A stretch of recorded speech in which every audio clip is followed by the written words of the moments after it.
Buli lunaku olukya Eddy Kenzo ayongera okubanga amawulire ageetika. Lwabadde lunaku lwaggulo nga ididde wali eri ku comedy store n'akatutema luli yavaayo n'abanga congratulatinga mukyala we okubanga bamuwa ekyowa minister era ffenna ne tukitegeera officially nti omukyala kati minister Nyamutoro ye mukyala wa Eddy Musuuza. Olwaleero akatutemye akakasizza nti munnange love y'abaana ababiri my personal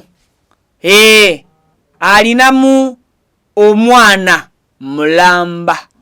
Ebyo badde obimanyi mbikuwa mu bujjuvu. Video zoko jiweka like information etuke kwa yagalo jira bano jiuliriza mukadde atatwegatangako mbutongole nkusabe nawe subscribing ku mukutu ensongo jja kuwozifunira ddala bulungi nnyo nyini ddala subscribing ku mukutu esobola okuwanga ofuna latest updates latest information okuva mbuli kanyomero keggwanga Uganda amawulire wegagwirawo wetugakutuusirizaako ate nga gakakasiddwa gatadina kakasibwa to making sure nti tukugamba nti mbu yes. Akakati Eddy Kenzo olunaku olweggulo yabadde ku comedy store ewa Alex Muhanji.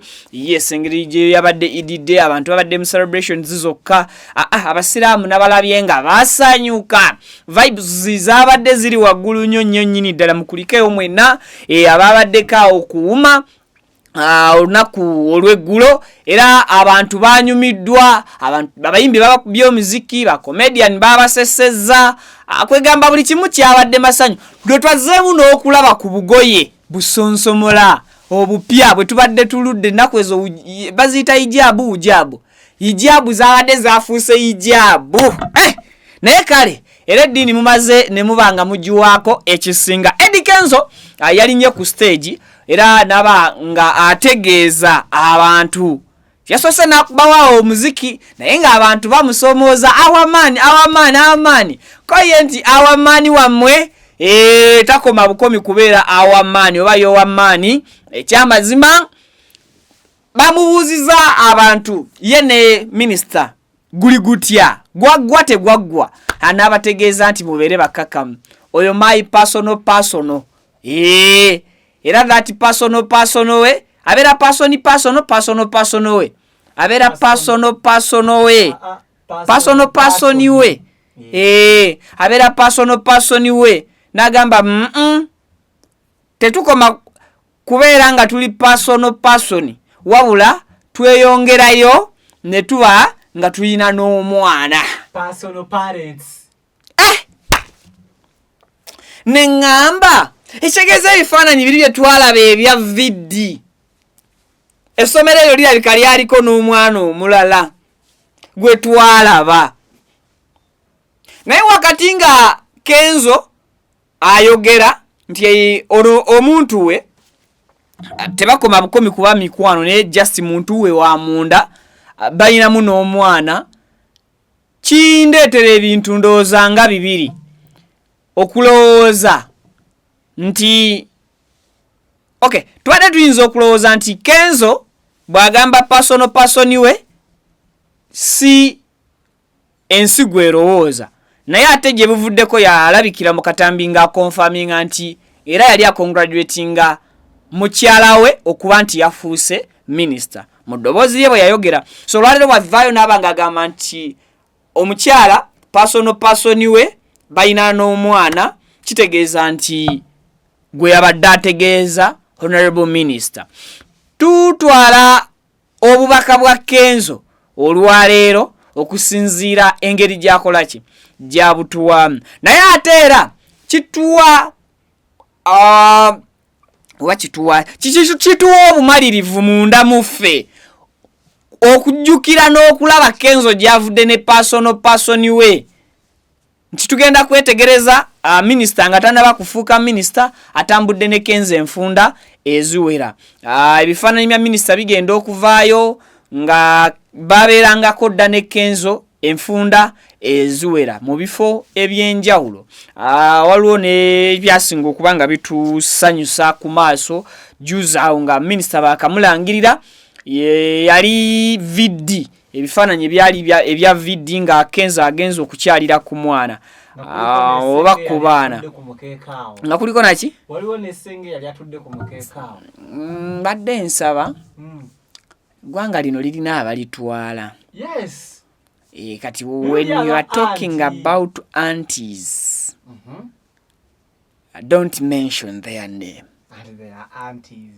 though they are but don't mention their names kale kwaliko anti ate omukwano ogulimu abantu abakulu guwanga bale tukiriza batugane Kenzo mu bayimbi abaliwo olwaleero akoze kibayita emikwano ate Kenzo emikwano gyakoze tegisosola mu ndongo akozeyo emikwano mu politics akozeyo emikwano naye jjukira atambulira ku mulamu ogugamba nti ye tali mu byabuki mu byabufuzi naye ate agezaako kusiigira ekifaananyi nti yadde taliyo embyabufuzi tekimugaana kukwatagana na bannabyabufuzi. That's why ogenda kusanga Eddy Kenzo nga mukwano gwa minister ate nga mukyala we. Ogenda kusanga Kenzo nga mukwano gwa speaker.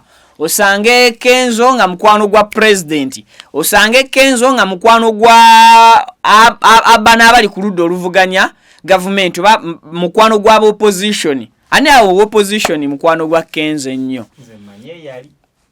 Yali mukwano gwa Kenzo nga wa opposition. Neye ne mwami Kyagulanyi baali ba mukwano. Ye baali ne leero tusobola okikkiriza nti Kenzo ne mwami Kyagulanyi bakyali bumu muzafalu.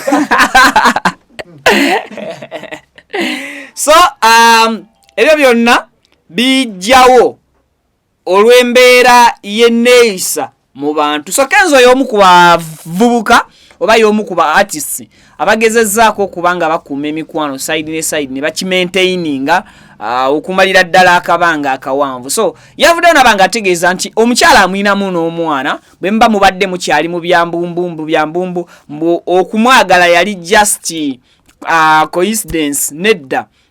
Okwagala Nyamutoro kyali kiri mu mukwano gwabwe omukadde tekyazze buzi ne kikola ki ne kigwa. Era Kenzo okubanga kati akyenyumiririzaamu n'okubanga kati asalawo ensi ekimanye kiri ku ye yatumanyisa yatatumanyisa. Singa honorable minister bwe yali agenda okulayira yagenda yekka Kenzo n'atagenderako era tetwalitegedde nti Kenzo ne minister balinawo ekibagatta era kwali kwagala kwe oba kwagala kwabwe bombi ne basalawo ne bagamba nti let it be leka abantu bakikole ki bakitegeere era kumanya kwabwe na ntegeera yaabwe okutumanyisa olwaleero nti tetubogerera bingi abasazi b'omugambo tukimanye nti Kenzo ne minister we amulinamu ki amulinamu omwana. That's why amuyita personi we. Kitegedde. So kati gwe asooka okwogerera no comparinga minister ku bakyala ba Kenzo be yali ayagaddeko ab'emabega kyokola kikyamu. Era mu mboozi ne mu comment section badde saagala mu mentioninge mukazi yenna Kenzo gye yali ayise. Fena tukula sabona nyina jempise nawo ina joyise no ya commenting ina jakozeje aina jaise. So kati Kenzo it's time and I enjoying life. By the way, there is a conflict one. Because in an interview je bwavake mabega Kenzo bamubuuzako ku Lydia Jasmine. In his reply Nagamba that what the person is personing the personation of the person. Like if we betubanga tugatta dots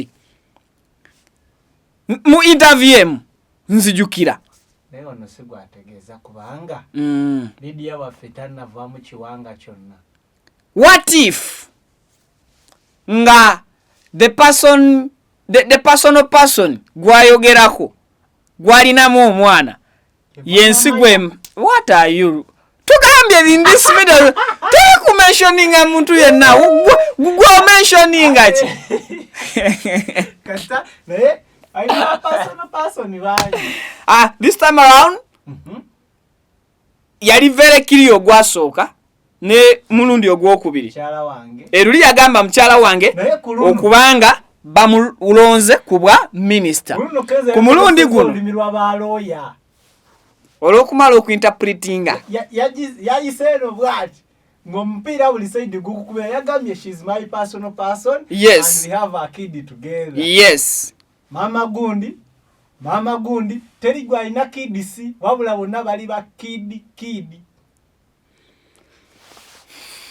kale kakati akasajja akagezi mu kikirize kakati nze mbadde nnyina ekiteeso bwe mbanga mwogera ku bantu let them be tulina okunonyereza ensi tugiragamba zima if you want to investigate and you really feel it that you want to investigate here where we are and there where he stays is not far. Kati oluzungu okozesa lwaki? Olonti loya bw'aba anyize tagamba mu Luganda. Kati nange ndi okuwolereza muntu mpaka kuwulira bubi. Paka bwe banateeka ku mutsaala nti mpolereza. Ononya mutsaala? Nonya mutsaala. Uganda yakulya. Ebiwandi birekedde Blaze yabisobola. Blaze.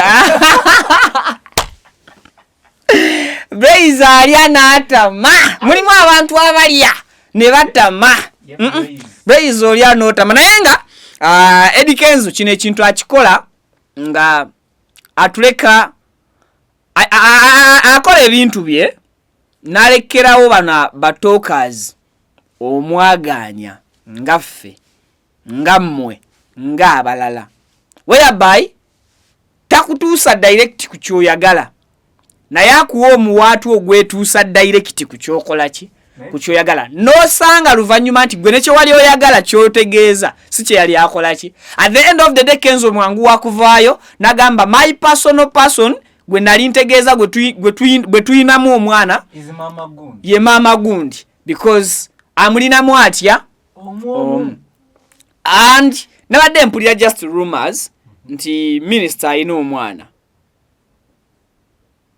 bwe nabadde mpulira just that's why kuvika exclusive tukugamba nti getuteeka kasa tukugamba wa kati omukulu bwagamba nti amulinamu omwana yes we may think nti gwakola ki naye n'ekirala wanene waffe obanga ofunye omukazi alina omwana abamwanawo yes okwagala nnyo omwana oyo okusigaza nnyina okakudyonka bawadde nga gwe bwe wayagala ani Netabanga bwe bangamba ebyokwagala na gundi byali bituufu.